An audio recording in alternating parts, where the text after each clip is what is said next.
में थोड़ा सा टेक्निकल लगता है, अंग्रेजी जैसा लगता है, घबराइए मत, सरल भाषा में बताऊंगा। सबसे पहले जिस भी कंपनी में आप काम कर रहे हैं, कहीं नौटंकी कंपनी में तो काम नहीं कर रहे, आजकल आ गई है कहीं पैसा घुमाने वाली, मनी रोटेशन, जिसका प्रोडक्ट कोई बेस ही नहीं है, ये भाग जाएंगे। मैं आज इनका नाम नहीं लेना चाहता, नीचे आप कमेंट बॉक्स में समझ जाएंगे मैं किसकी बात कर रहा हूं। ये बहुत नोट छाप रहे हैं आजकल, बहुत कमा रहे हैं, बहुत तेज आगे। मैंने जाना बंद कर दिया इनके यहां। ऐसी कई कंपनी थी जिनके पास मैंने जाना बंद कर दिया। मैं ना तो मैं उनसे मिलता हूं, ना उनका कोई सेमिनार करने जाता हूं। ये बताते हैं हमने सैकड़ों करोड़ रुपए का टर्नओवर कर लिया पिछले कुछ महीनों के अंदर, देखो हम कहां से कहां पहुंच गए, देखो हमने कितने। अरे तुम पैसा घुमा रहे हो, मेरे को मालूम है। प्रोडक्ट जब तक दमदार नहीं है, वो प्रोडक्ट इवैल्यूएशन का पहला स्टेप, अपने प्रोडक्ट की नीड और अर्जेंसी पहचानने की कोशिश करो मार्केट में। जो प्रोडक्ट आप बेच रहे हैं उसकी जरूरत कितनी है।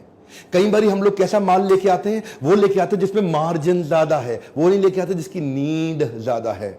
जैसे कई एमएलएम कंपनी सॉफ्टवेयर बेचने में लगी है।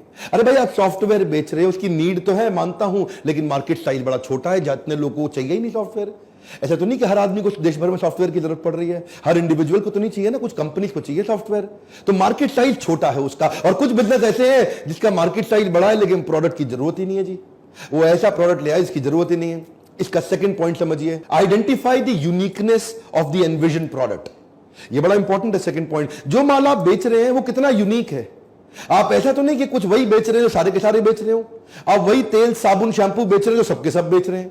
आप वही टूथपेस्ट बेच रहे हो, सबके सब बेच रहे हैं। अगर वो टूथपेस्ट है भी कितनी यूनिक है, अगर वो तेल साबुन शैंपू है भी कितनी यूनिक है। ऐसा तो नहीं कि कोई भी कॉपी मार लेता आकर के एमएलएम चालू कर देता, लो जी मेरा भी टूथपेस्ट पकड़ो और बेचो जी, 150 रुपए का टूथपेस्ट 500 रुपए में बेचो।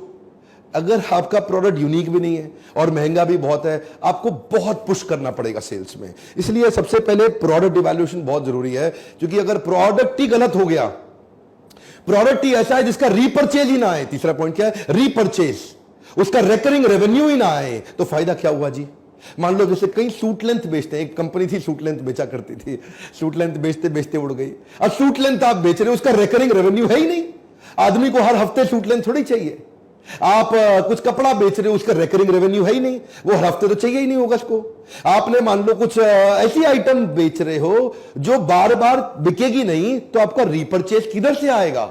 रीपरचेज तो बहुत जरूरी है एमएलएम के अंदर। देखो अगर कंपनी और प्रोडक्ट को ठीक इवैल्यूएट नहीं किया तो आपके लिए टाइम कंज्यूमिंग हो जाएगा, अल्टीमेटली आपको बहुत एक्सपेंसिव पड़ेगा, आपको ये नेगेटिव पड़ेगा, डिसरप्टिव पड़ेगा। इसीलिए शुरुआत से ही ठीक कंपनी ठीक प्रोडक्ट में काम करिए। अच्छे ग्लोबल जायंट्स हमेशा पीएसपी बिल्ड करते हैं, प्रॉब्लम सॉल्विंग प्रोडक्ट, वो प्रोडक्ट जिससे मार्केट की बड़ी बर्निंग प्रॉब्लम सॉल्व हो रही हो। तो जो आप एमएलएम में बेच रहे हो, ऐसा तो नहीं कि जी आप भी वही बेच रहे हो जो सारे बेच रहे हो, कोई बर्निंग प्रॉब्लम आप सॉल्व ही नहीं कर